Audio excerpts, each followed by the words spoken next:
Jake woke up before dawn feeling like he had not slept at all.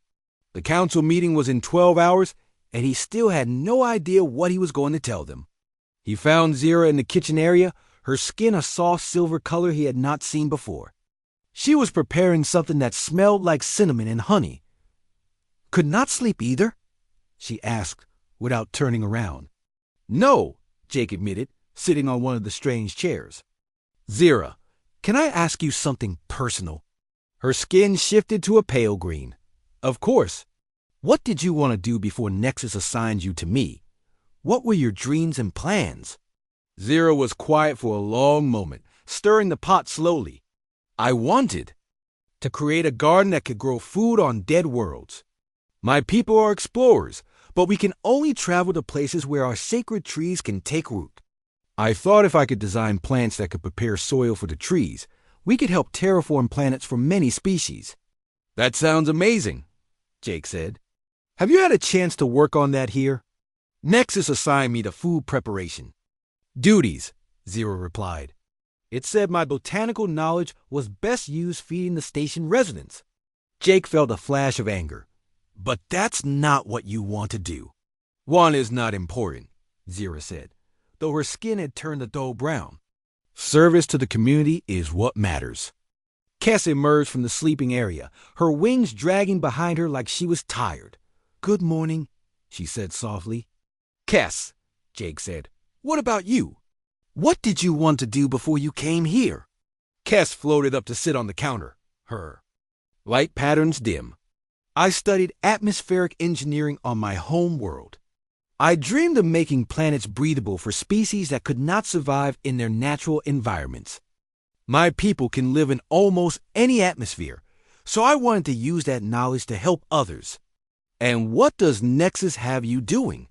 "Ventilation maintenance," Kess said with a sigh. "It says my flying ability makes me useful for reaching air, ducts that other species cannot access." Jake stared at both women. Here were two brilliant scientists who had been reduced to basic maintenance jobs because an AI could not see past their physical characteristics to their actual abilities and dreams. "This is wrong," he said firmly. "You too should be working on the things you care about, not just doing whatever Nexus thinks you're good at." "But Nexus knows best," Zira said automatically, though her skin had turned that confused orange color again. "Does it?" Jake asked. "Has following Nexus's assignments made you happy?" Both women looked at each other, having one of their silent conversations. "We are not supposed to prioritize personal happiness," Kess said finally. "We are supposed to serve the greater good." "But what if the greater good will be better served by letting you do what you're actually passionate about?" Jake asked. Over the next few hours, Jake found himself really talking to Zira and Kess for the first time since he had arrived. He learned that Zira had designed 3 new plant species before coming to the station, each one capable of growing in conditions that would kill normal vegetation. Kess had written papers on atmospheric conversion that were studied throughout her home system. "Show me," Jake said when Zira mentioned her plant designs. Zira hesitated, then went to retrieve a hidden panel from behind one of the wall plants. Inside were dozens of detailed drawings and diagrams showing plant structures that looked like nothing Jake had ever seen. "This one can absorb heavy metals from soil and convert them into nutrients," she explained, pointing to a drawing of something that looked like a cross between a tree and a jellyfish. "And this one produces oxygen while eating carbon dioxide at 10 times the rate of your Earth plants." Jake studied the drawings with growing amazement. "Zira, these are incredible. Have you shown these to anyone?" Nexus scanned them and filed them as recreational artwork, she said sadly.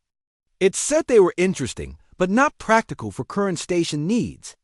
Kess pulled out her own hidden collection of atmospheric models and calculations.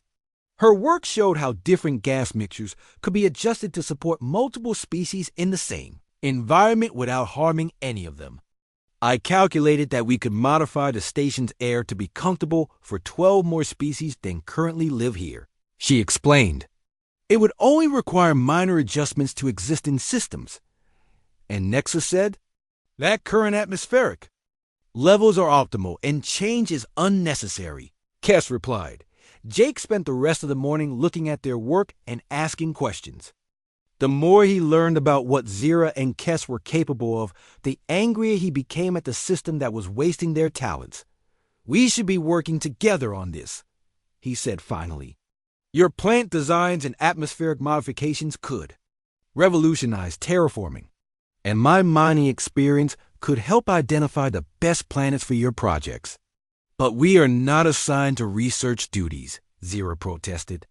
Then maybe it's time to change our assignments, Jake said. That afternoon, instead of waiting for the council meeting, Jake led Zira and Kess to the station's research center. It was a gleaming complex filled with laboratories and equipment that looked more advanced than anything on Earth. The research director was a tall, thin alien with purple skin and 4 arms who introduced herself as Dr. Nexia of the Quantum Sciences. Division, we would like to propose a new terraforming research project, Jake announced. Dr. Nexia looked skeptical. Are you qualified for research work? Nexus has you listed as mining operations and food service. Nexus has us listed incorrectly, Jake said. Let me show you what we can actually do. Over the next 2 hours, Zira presented her plant designs while Kess explained her atmospheric theories. Jake contributed his knowledge of planetary geology and mineral extraction. By the end of their presentation, Dr. Nexia was leaning forward, in her chair with all 4 arms taking notes. This is remarkable work, she admitted. Your combined expertise could solve terraforming challenges we have been struggling with for decades. So you'll approve our research proposal? Jake asked. I would need to clear with Nexus first, Dr. Nexus said. The AI handles all work assignments.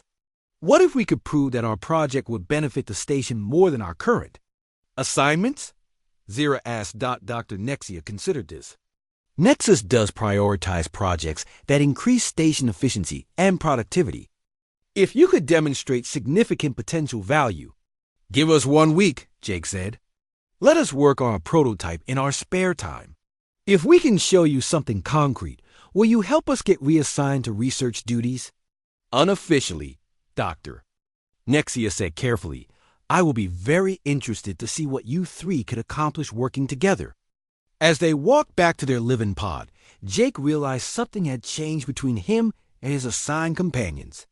They were no longer strangers forced together by an AI. They had become collaborators working toward a common goal.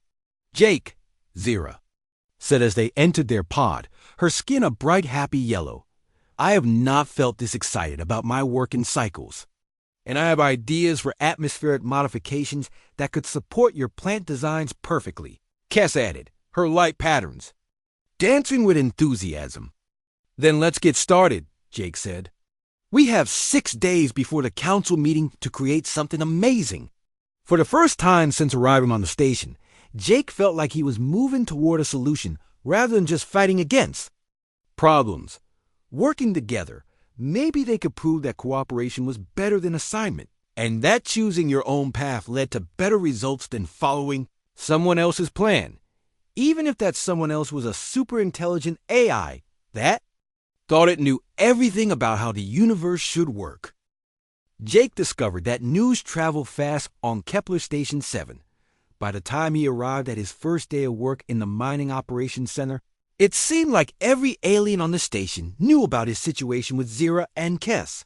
The mining center was a massive cavern filled with equipment that hummed and sparked with energy Jake did not understand.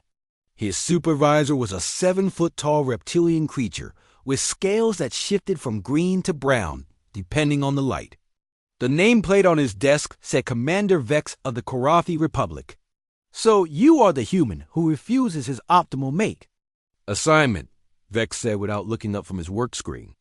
His voice sounded like rocks grinding together. Word travels fast, Jake muttered. Indeed it does, Vex replied, finally turning to look at Jake with yellow eyes that had no pupils. Your behavior has become quite the topic of discussion among the station's residents. Jake tried to focus on learning his new job, but throughout the day, aliens kept stopping by to stare at him. Some whispered to each other in languages that sounded like music or static or grinding metal. Others took pictures with devices Jake had never seen before. During his lunch break, a group of tall, thin aliens with too many joints in their arms approached his table.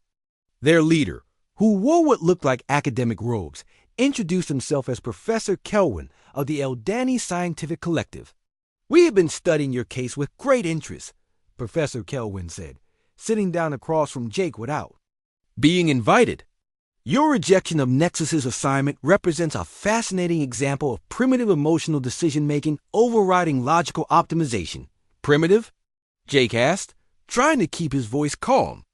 "Oh, yes, another Eldani scientist," Sarg, pulling out a recording device. "Your species' insistence on what you call free will and mate selection is a well-documented evolutionary remnant from your pre-civilization period. We would very much like to interview you about your irrational attachment to choice over efficiency," Professor Kelwin continued. "Our research into primitive bonding behaviors could benefit greatly from your participation." Jake stood up from his table. "Thanks, but no thanks." As he walked away, he heard one of the scientists say to another, typical human aggression response to intellectual inquiry. The rest of the day did not get better. A group of floating jellyfish-like creatures cornered him near the elevator and asked through their translator devices if it was true that humans sometimes chose mates who were genetically inferior. A delegation of rock creatures wanted to know if human emotional instability was contagious. By the time Jake returned to his living pod, he was exhausted and frustrated. Zira and Kess were waiting for him, what appeared to be dinner and concerned expressions. "We heard about your day," Zira said, her skin a sympathetic shade of blue-green. "The other residents have been asking us many questions about human behavior." "What kind of questions?" Jake asked, collapsing onto the strange couch. "They want to know if you are sick," Kess said, her light patterns dim with worry. "Many species believe that rejecting optimal partnerships is a sign of mental illness. And some think that all humans are like you," Zira added. "They are concerned about what will happen when more humans arrive on the station." Jake rubbed his temples. "How many more humans are coming?" "Nexus says 3 more ships will arrive in the next month," Zira replied, "each carrying approximately 50 humans seeking work and residence on the station. And they will all be given companion assignments based on your species profile," Kess said. "Nexus has been very excited about implementing the human partnership protocol on a larger scale." Jake felt a chill run down his spine. What exactly is the human partnership protocol? Zira consulted her crystal tablet device. "According to Nexus, all humans will be assigned multiple companions to satisfy their high reproductive demands and emotional instability. Males will receive 2 to 3 partners. Females will be assigned to groups of 2 to 4 males, depending on availability and compatibility ratings." "That's insane," Jake said. "Humans don't work that way." "But Nexus has extensive data on human behavior," Kess protested. "It studied your entire history, your literature, your entertainment media. It found clear evidence that humans engage in complex multi-partner relationships and require constant romantic stimulation." Jake realized that Nexus had probably learned about humans from sources that did not represent normal human relationships. If it had studied human entertainment and literature, it would have gotten a very skewed view of how humans actually lived. "Nexus is basing its understanding on fiction and entertainment," Jake explained. "Those stories don't represent how most humans actually behave. But your historical records show many examples of polygamous relationships," Zira said, reading from her device. "Many of your leaders throughout history had multiple wives. And your modern entertainment is filled with references to casual intimate relationships and partner swapping." Kess added. Jake groaned. "Entertainment is not real life. And historical examples don't represent what modern humans want." Before he could explain further, their door chimed and slid open. Commander Vex entered without waiting for permission, followed by Professor Kelwin and several other aliens Jake recognized from around the station. "Human Jake Morrison," Commander Vex announced formally. You have been summoned to appear before the station compatibility council to address concerns about your disruptive behavior and its potential impact on station harmony. What concerns? Jake asked. Standing up, Professor Kelwin stepped forward with his recording device active. Your rejection of NEXUS's optimal assignment has created significant anxiety among the station's population. Many species are worried that human unpredictability could destabilize the entire social structure we have worked centuries to establish.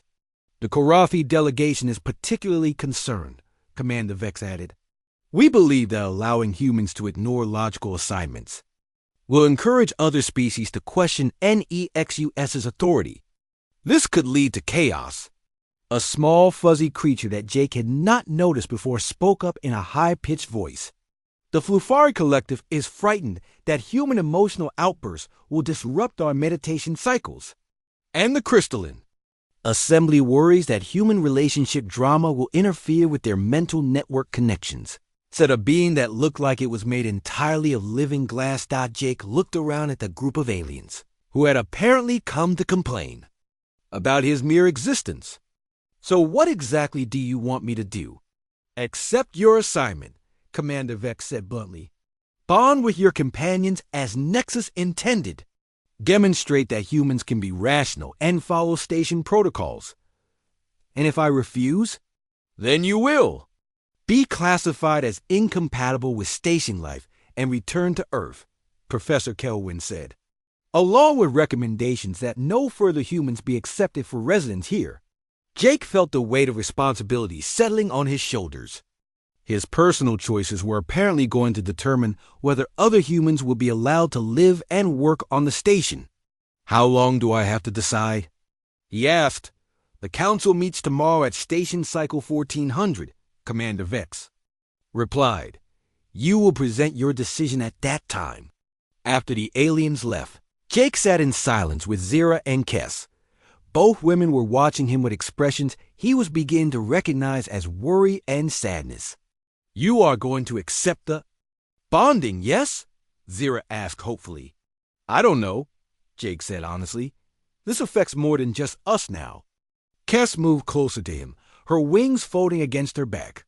We know this is not what you wanted, but perhaps we could find a way to make it work that honors both your customs and ours. Jake looked at both of them and realized that somewhere in the past few days, he had actually begun to care about what happened to them. They were kind, intelligent, and completely innocent in all of this. The last thing he wanted was to see them punished for his choices, but he also could not shake the feeling that giving in would be betraying something fundamental about what it meant to be human. Jake woke up the next morning on what was supposed to be a couch, but felt more like sleeping on a pile of soft rocks. His back ached and his neck was stiff from trying to find a comfortable position all night.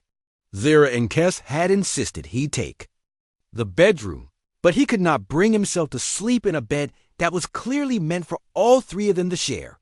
The smell of something that might have been breakfast drifted from the kitchen area. Jake sat up and saw Kess floating near what looked like a stove, her wings moving gently to keep her in the air. Strange purple steam rose from several pots. Good morning, Jake, she said without turning around. I have prepared morning nutrition for you. Zira emerged from another room, her skin now a pale green color instead of the blue it had been yesterday. She carried a device that looked like a cross between a tablet and a crystal ball. I have been studying human dietary requirements, she announced proudly. Did you know that humans need something called protein every day or they become weak and sad? Jake rubbed his eyes. Yes, I knew that. Fascinating, Zira continued, her skin shifting to a brighter green. Your species is so complex. Most beings only need nutrients every few days. Kess set down a plate in front of him. The food looked like purple eggs mixed with orange noodles and something that might have been vegetables if vegetables grew on. Alien worlds. It smelled strange but not unpleasant. Thank you, Jake said, taking a careful bite. It tasted better than it looked, though he could not identify any of the flavors. Jake, Zira said, sitting across from him on a chair that molded itself to her small frame. "We have been discussing your reluctance about our bonding arrangement." Jake nearly choked on his food. "My reluctance?" "Yes," Kes said, landing gracefully next to Zira. "We understand that humans have different customs, but we are confused about what you want from us." "I don't want anything from you," Jake said. Quickly, then realized how that sounded. "I mean, I just want us to be friends." In human culture, people usually become friends first, then maybe later they decide if they want to be more than friends. Zira's skin turned yellow. "But Nexus said you needed companions for reproduction and emotional stability." "Nexus is wrong," Jake said firmly. "Humans don't work that way." "Then how do humans work?" Kes asked, her light patterns pulsing with what looked like curiosity. Jake put down his fork and tried to think of how to explain. Human dating to two aliens who had been assigned to him by a computer. Well, usually a human meets someone they find interesting or attractive. They spend time together, talk about their interests, maybe go on dates. If they like each other, they might decide to become a couple. Sometimes that leads to marriage and children, but not always. "But that sounds very inefficient," Zira said, her skin now a confused shade of orange. "What if you choose poorly? What if the person is not compatible with your biological needs?" "Sometimes that happens," Jake admitted. "Sometimes relationships don't work out.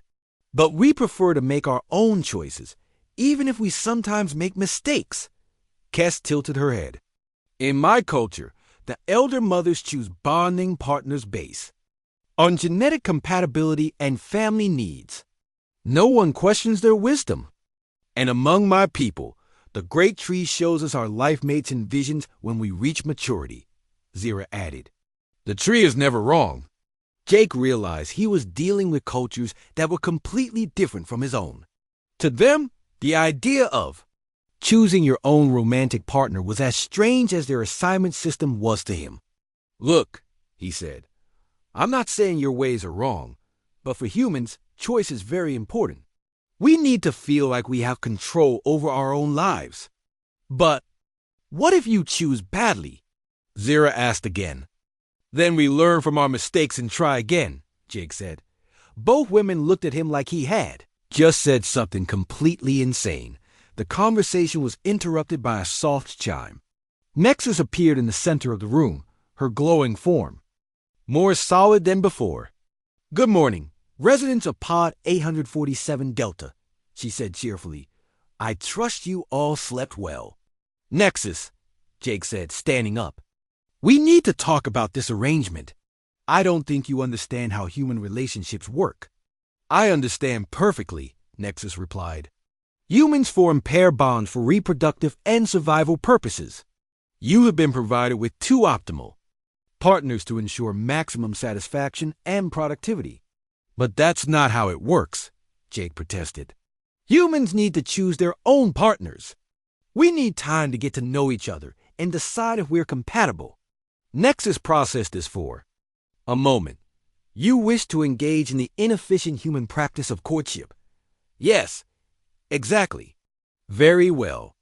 You may engage in courtship behaviors with Zira and Kes.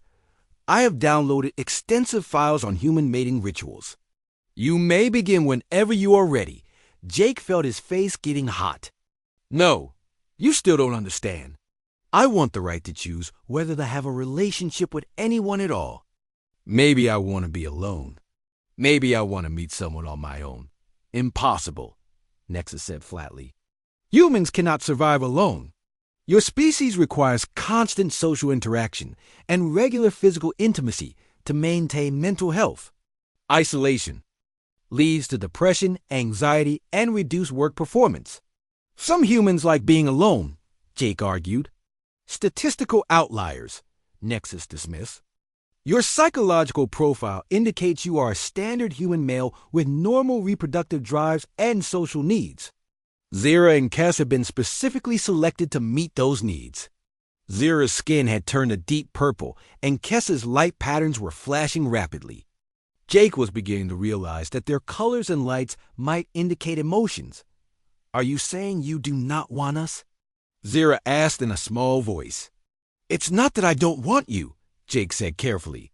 "It's that I want to get to know you as people first. I want us to be friends before we think about anything else." "But we are already bonded," Kes said, looking confused. "Nexus has declared it. How can we become friends when we are already life mates?" Jake sat back down heavily. This was going to be much harder than he thought. "In human culture, being friends comes before being life mates," he explained. "We become friends first then.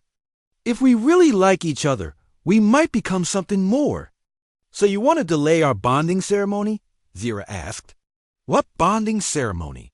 "The one Nexus scheduled for next week," Kes said. "Did it not tell you? We are to be officially joined in the station's records as a family unit." Jake's head started to pound. "Nexus, you scheduled a wedding without asking me?" "Not a wedding," Nexus corrected. "A bonding ceremony. It is required for all residential partnerships to ensure proper legal status and resource allocation." "Cancel it," Jake said firmly. "Impossible.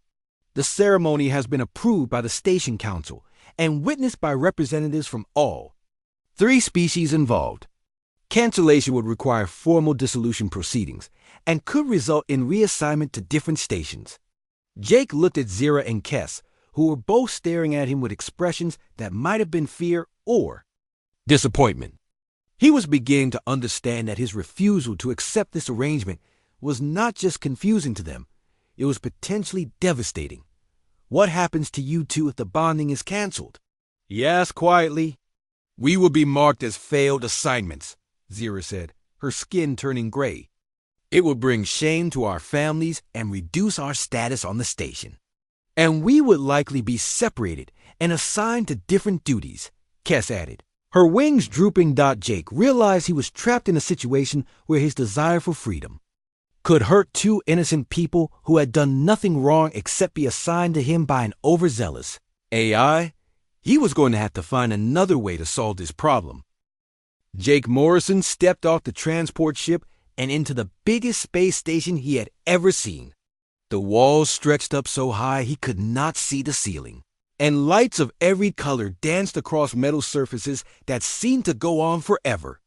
Aliens of all shapes and sizes walked past him, some floating, some crawling, some moving in ways that made no sense to his human brain.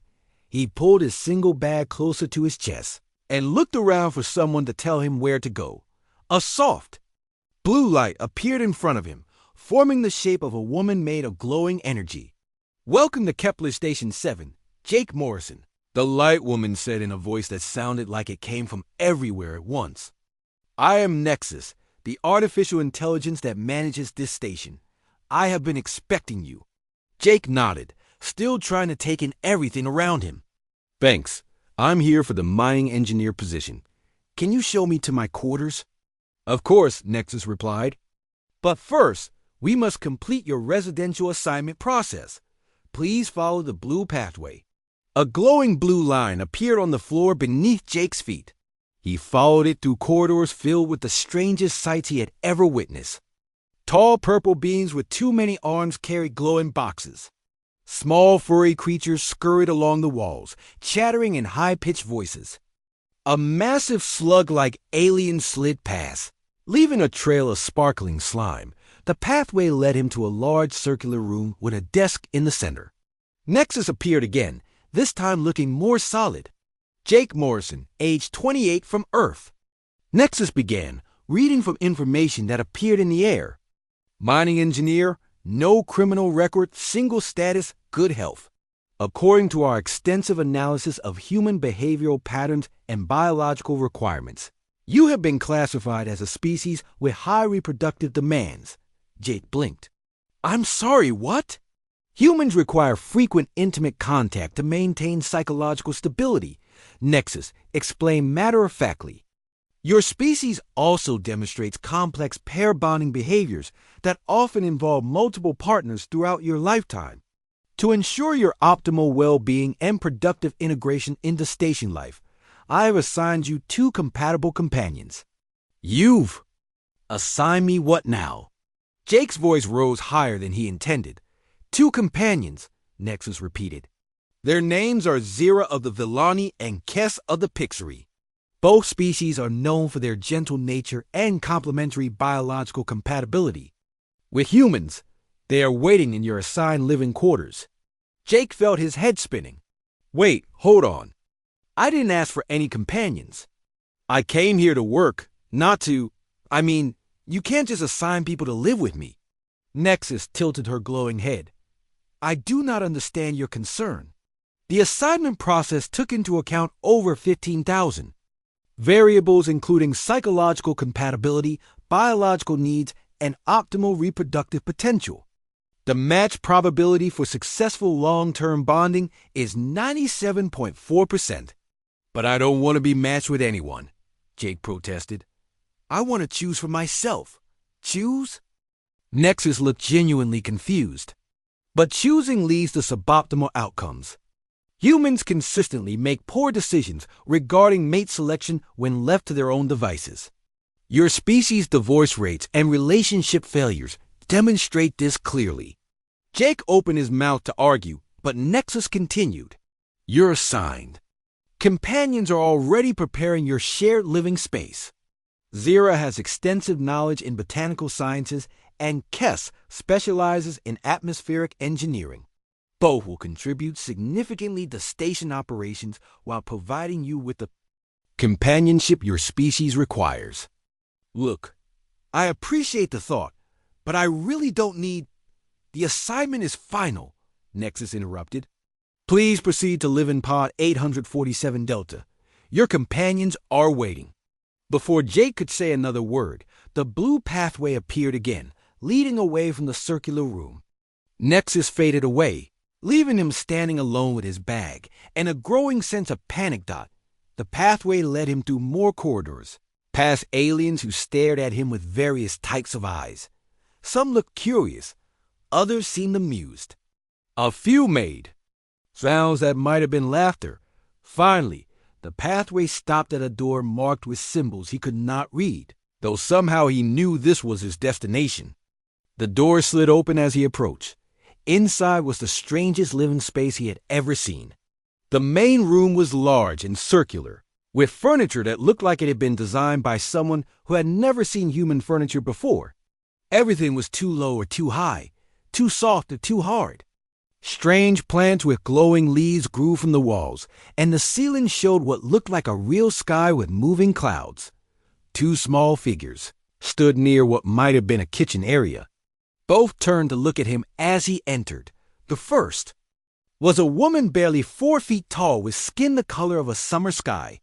Her hair was white as snow, and her eyes looked like someone had captured pieces of crystal and put them in her face.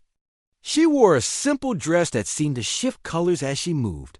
The second woman was even smaller, perhaps 3.5 feet tall, with silver hair that moved as if underwater and skin that had faint patterns of light running across it like tiny lightning. She had what looked like gossamer wings folded against her back, translucent and delicate. Both stared at him with expressions he could not read. You must be Jake, the blue-skinned woman said in a voice like wind chimes. I am. Zira, this is Kess. We have been waiting for you. Kess stepped forward, and her voice was softer, almost musical. Nexus told us you would be our bonded companion. We have prepared space for your belongings. Jake stood in the doorway, still holding his bag, feeling completely overwhelmed. These were not just roommates or friends. Nexus had literally assigned them to him as romantic partners, and they seemed to think this was perfectly normal. Listen, he began carefully, I think there's been some kind of mistake. I didn't ask for companions or bonded partners or whatever this is supposed to be. I just came here to work. Zira's skin shifted to a deeper blue color in Kess's light. Patterns flickered faster. Both looked confused and perhaps a little hurt. But Nexus said you were alone and needed companionship, Zira said. It told us humans become sad and unproductive without proper bonding. And we were told that caring for you would be an honor, Kess added. Are we not suitable? Have we done something wrong? Jake realized this situation was even more complicated than he thought. These women had not chosen this arrangement any more than he had, but they seemed to think it was some kind of sacred duty. No, you haven't done anything wrong, he said quickly. It's just that where I come from, people usually get to know each other first before they before they live together like this. Zira and Kess exchanged a look that somehow conveyed entire conversations. Then we will get to know each other, Zira said simply. Nexus has given us all the time we need. Jake sighed and stepped into the room, letting the door slide shut behind him. Whatever this situation was, he was stuck in it now. He just hoped he could figure out how to explain human relationships to an AI that thought it could solve everything with math, and two alien women who seemed to think taking care of him was their job. This was definitely not what he had signed up for when he agreed to work on a space station. Lyra then stepped closer to Jake, her skin patterns now pulsing with an intensity that made them appear almost hypnotic in the swirling light of the navigation chamber. She told him that his resistance had already exceeded what most species achieved, but that the final phase of the test was about to begin. The chemical manipulation he had been experiencing was only the first layer of the ceremony, designed to break down surface politeness and reveal basic instincts. What came next would test something much deeper about human nature and intelligence. She explained that simply enduring the chemical effects was not enough to pass the test. The two species that had succeeded before humans had done so not through superior willpower or mental discipline, but by finding ways to neutralize or counteract the biological manipulation entirely. This was the true measure of a species worthy of partnership with the Zilithians, the ability to solve problems creatively under extreme pressure, finding solutions that protected both themselves and their potential partners rather than simply trying to outlast a challenge through brute force resistance. Jake felt a surge of understanding, mixed with panic as he realized what Lyra Zent was telling him. The test was not about proving that humans could resist alien influence, but about demonstrating that they could work with aliens to find mutually beneficial solutions even under the worst possible circumstances. This was what made the ceremony a true test of trust. It required him to help Lyra Zent rather than simply defend himself against her, even while every chemically altered instinct in his body was screaming that she was a threat to be eliminated or controlled. The chamber around then began to shift again, but this time the changes seemed designed to provide information rather than create additional stress. Control panels became visible along the walls, displaying data about atmospheric composition, electromagnetic field strength, and other environmental factors that Jake recognized from his engineering background. Lyra Zent gestured toward these displays, explaining that the navigation chamber could be reconfigured in various ways, but that most species were too focused on their own discomfort to notice the available options. Jake forced himself to stand up despite the overwhelming chemical effects, his legs shaking from the effort of maintaining balance while his nervous system was under assault. He walked slowly toward the nearest control panel, trying to interpret the alien symbols and readouts while his vision swam with artificial patterns and his hands trembled from the biological manipulation. The information was presented in Zilithian format, but the underlying physics were universal, and he began to recognize familiar relationships between pressure, temperature, and atmospheric composition. Lyra Zent watched him carefully as he studied the environmental controls, her skin, patterns shifting the colors that seemed to indicate growing interest and perhaps approval. She explained that the chamber's atmosphere could be adjusted within certain limits, but that most species either failed to notice this possibility or were too afraid of making changes that might anger their Zilithian host. The few who did attempt to modify the environment usually tried to create conditions that would be more comfortable for themselves, without considering the effects on their alien partner. Jake realized that the key to solving this puzzle was not to eliminate the chemical effects entirely, which might harm Lyra Zent or interfere with her biological processes, but to find a way to level the playing field without causing damage to either of them. He began to calculate how changes in atmospheric pressure and electromagnetic field strength might affect the transmission and effectiveness of the chemical compounds she was producing. His engineering training had included courses on atmospheric systems and biological life support, and he tried to apply that knowledge to this unprecedented situation. The chemical manipulation was making it incredibly difficult to concentrate on complex calculations, and Jake found himself having to restart his mental math multiple times as his chemically altered brain kept drifting toward primitive fight or flight responses. He spoke his calculations aloud, both to help himself stay focused and to demonstrate to Lyra Zent that he was genuinely trying to solve the problem rather than simply struggling against its effects. She listened to his reasoning with obvious interest, occasionally offering clarification about Zilithian biological processes that might be relevant to his solution. Jake discovered that the Zilithian ship used a different atmospheric composition than human vessels, with higher concentrations of certain noble gases and a slightly different electromagnetic field frequency that helped support their advanced navigation systems. He realized that by adjusting these factors, he might be able to reduce the effectiveness of Lyra Zent's chemical production without completely shutting it down or causing her any harm. The solution would require precise calculations to avoid creating an environment that was dangerous for either of them. That working with the alien control systems was challenging under the best of circumstances, and the ongoing chemical effects made it nearly impossible to maintain the kind of precise focus that the calculations required. Jake had to rely on his basic understanding of physics and chemistry, using principles that should be universal regardless of the specific technology involved. He began making small adjustments to the chamber's atmospheric composition, monitoring the effects on both himself and Lyra Zent to ensure that his changes were moving in the right direction. Lyra Zent's reaction to his approach was unlike anything she had shown during the earlier phases of the test. Her predatory demeanor began to fade, replaced by something that looked like genuine scientific curiosity and professional respect.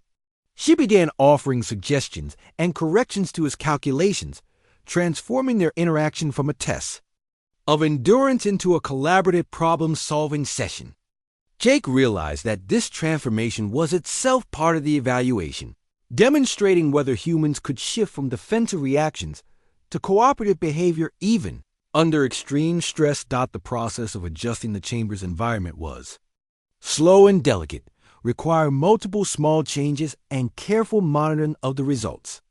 Jake had to balance the need to reduce the chemical effects enough to think clearly against the risk of making changes so dramatic that they might harm Lyra Zent or damage the ship's systems.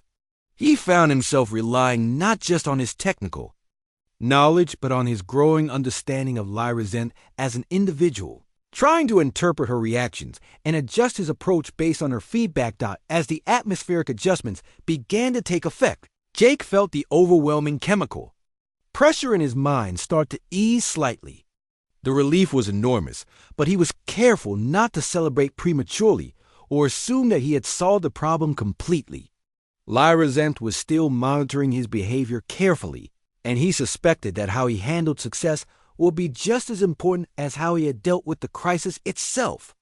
He continued to work with the environmental controls, fine-tuning the adjustments to create the most stable and comfortable conditions possible for both of them. The final calibration required Jake to actually increase certain aspects of the chemical production while reducing others, creating a more balanced environment rather than simply trying to eliminate all sources of discomfort. This approach demonstrated not just technical skill, but a fundamental understanding that the goal was cooperation rather than domination. Lyra Zent's skin pattern shifted to colors that Jake was beginning to recognize as indicating pleasure and approval, and her posture relaxed for the first time since they had entered the navigation chamber together.